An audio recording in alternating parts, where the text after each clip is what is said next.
São preocupantes. Foram mais 75 mil óbitos ligados às doenças cardiovasculares. E sobre isso agora, eu tenho o prazer de conversar com o Dr. Dante Senra, cardiologista dos hospitais Sírio-Libanês, também do Albert Einstein, PhD pela Faculdade de Medicina da USP. Dr. Dante, muito obrigado mais uma vez pela presença aqui no Band News. Eu que agradeço. A gente sabe, né, que há essa preocupação e não é de hoje. Mesmo com o número, a gente já conversou um pouco sobre isso, menor de tabagistas, né? Por que tem acontecido esse número, doutor? Basicamente, pelos fatores de risco que continuam prevalecendo e aumentando no Brasil, né? O Brasil é um país hoje de 40 milhões de obesos, né? Com o chamado IMC, que é o Índice de Massa Corpórea, acima de 30, né? Com 55% da população com sobrepeso.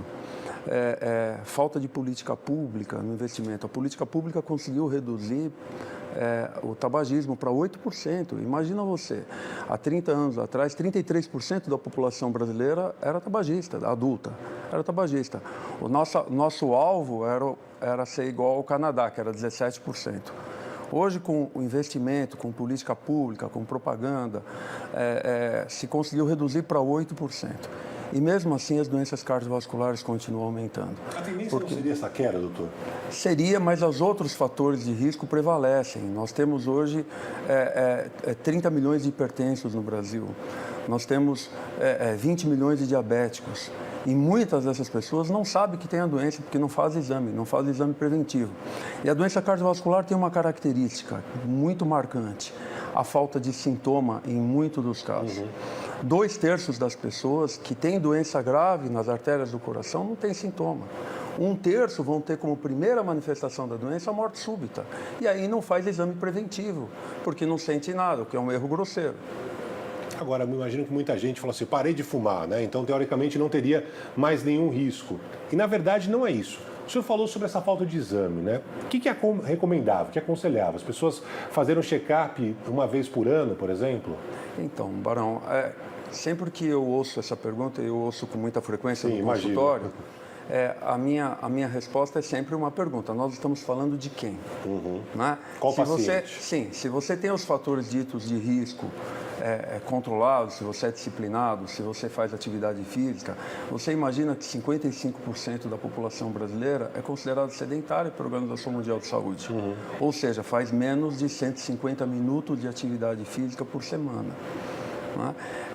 Se você tem os fatores de risco todos controlados, se você é magro, se você faz atividade física, se você não fuma, se você não tem um histórico familiar, eu posso dizer abaixar a guarda na sua avaliação. Agora, se o paciente é indisciplinado, se é obeso, se tem um histórico familiar, se fuma, eu tenho que fazer mais a miúde, mais frequente. Ou se eu já conheço algum dado, se eu já tenho algum exame mostrando que ele já tem um início de formação de alguma doença arteriosclerótica. Aí eu tenho que fazer a cada 6 meses, 8 meses. Mas via de regra, de uma maneira geral, que deve ser essa a sua pergunta, uma vez por ano costuma ser suficiente. Mas as pessoas erradamente ficam esperando a presença dos sintomas. Para você ter uma ideia... Para mudar depois a forma de lidar com a saúde. Ou para procurar uma investigação e ver o que está acontecendo. Para você ter uma ideia, 1/3 das pessoas que têm doença de coração, a primeira manifestação é morte súbita. É um terror. Doutor Dante, a questão é familiar, né? Parentes que tiveram algum problema relacionado justamente a, sei lá, alguma falha, alguma questão cardiovascular. Também ajuda, a pessoa tem que ficar atenta. Meu pai teve uma incidência de um problema, minha mãe, minha irmã, enfim. Isso tem alguma relação? Tem uma interferência grande, sem dúvida, mas hoje se sabe, é um fator de risco considerado imutável.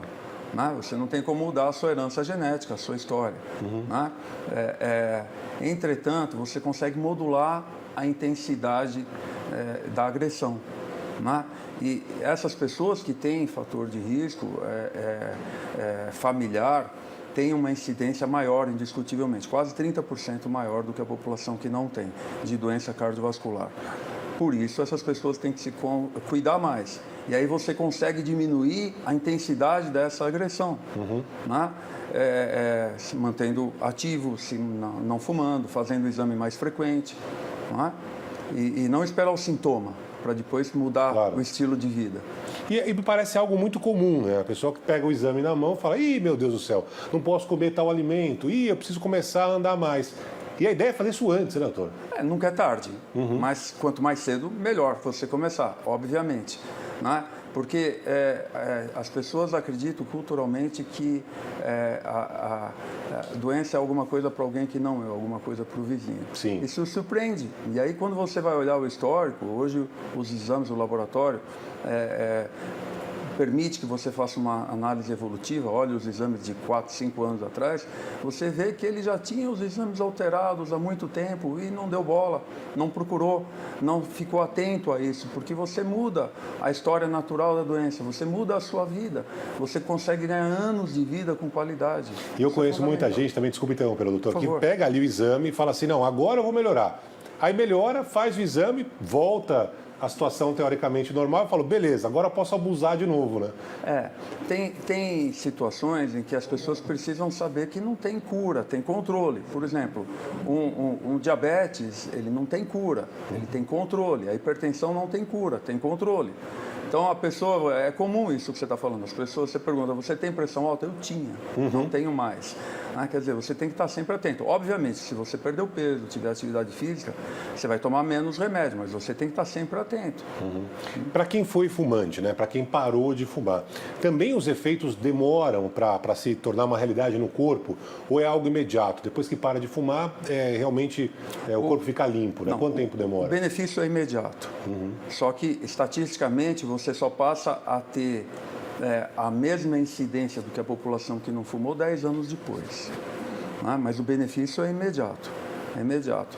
Agora, a doença cardiovascular merecia mais atenção das autoridades no sentido de política, de desenvolver política pública, porque, para você ter uma ideia, ela mata 2 vezes mais do que a soma de todos os cânceres.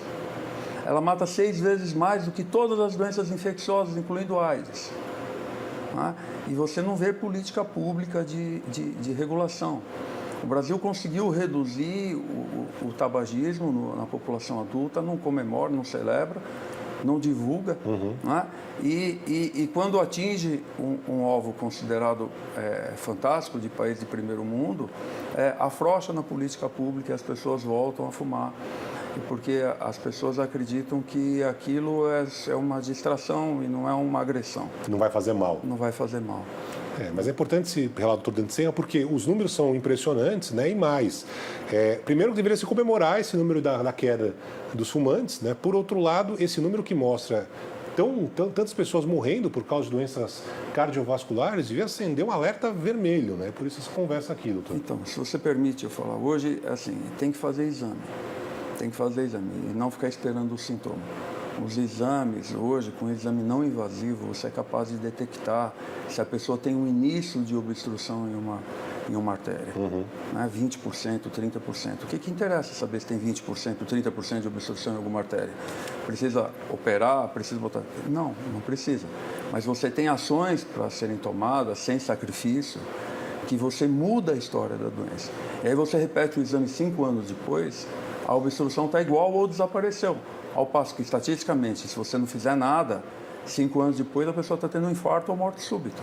Então você muda a história natural da doença. E aí, obviamente, não tem mais volta. Doutor Dante, mais uma vez, muito obrigado pela presença aqui no Band News. Agradecer sou Até eu. uma próxima. Muito obrigado. Muito obrigado. Até a próxima. Todos. Modelo seguido por outros estados, a Operação Lei Seca, no Rio de Janeiro, completou ontem 10 anos de fiscalização. Nesse período,